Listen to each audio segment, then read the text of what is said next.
Alrighty guys, round 2 of Sauna Diaries, that's what I'm calling it.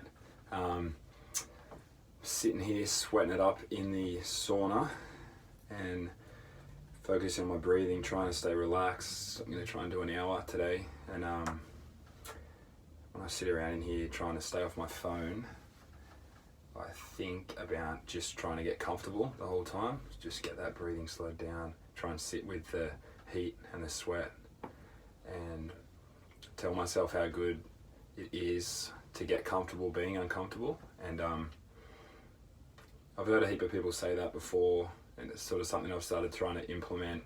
And I realised that a lot of people ask me, well, a fair few of the members here, at least at the gym, ask me sort of what the benefits of the infrared sauna is. And there is plenty of different benefits and scientific studies about the benefits of the infrared light on cell health and immunity, and obviously some different benefits to the heat exposure. But I think the main benefit for me especially is just sitting in here and sitting with the discomfort, and that helps.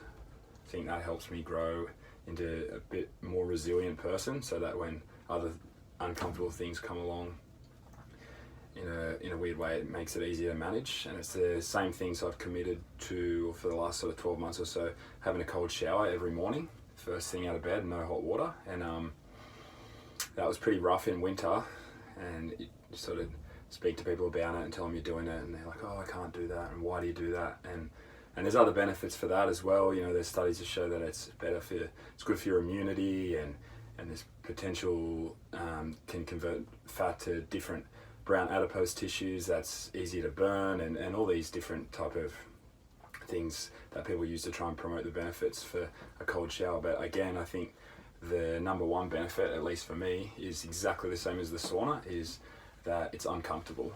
And trying to just sit with that, focus on my breathing, get the heart rate down, and just again get comfortable being uncomfortable is probably been the main benefit of that. And no, it's not fun for anyone who's wondering. You just have to commit to it. It doesn't really get easier, but I do think it makes you more resilient. And I've read a lot of different people that I look up to and I follow say that a couple of different things about discomfort. The first one is you should try and do something uncomfortable every day. The earlier the better. Just do something that you don't want to do. And people also say, and I find it's true in my life, is mostly the things that we really don't want to do or are super uncomfortable are the things that we need to do the most, or the things that are probably going to move the needle for us in the right direction the biggest amount, if that makes sense. So nothing super easy and cruisy generally has anything good on the other end. It's the same in the gym when we're training. When we push hard,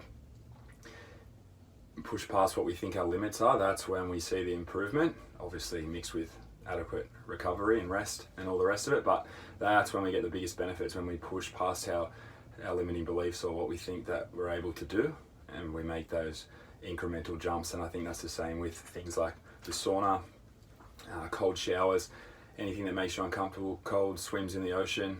I think they all have massive carryover to the rest of your life, so that when you have to make difficult decisions or do something that you don't want to do, it's an easier process for your sort of brain to think about. It's just more of, let's get it done, let's move on. And so I guess the moral of the story here is find comfort in discomfort and challenge yourself to find something uncomfortable for you every day. And that's going to be something different for everybody.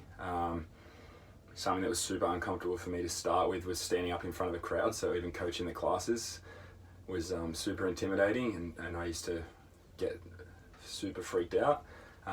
Still do get nervous some days, but that's all right. But yeah, the more you do it and the more you put yourself in those uncomfortable situations, the more comfortable you feel, and hopefully the better you get.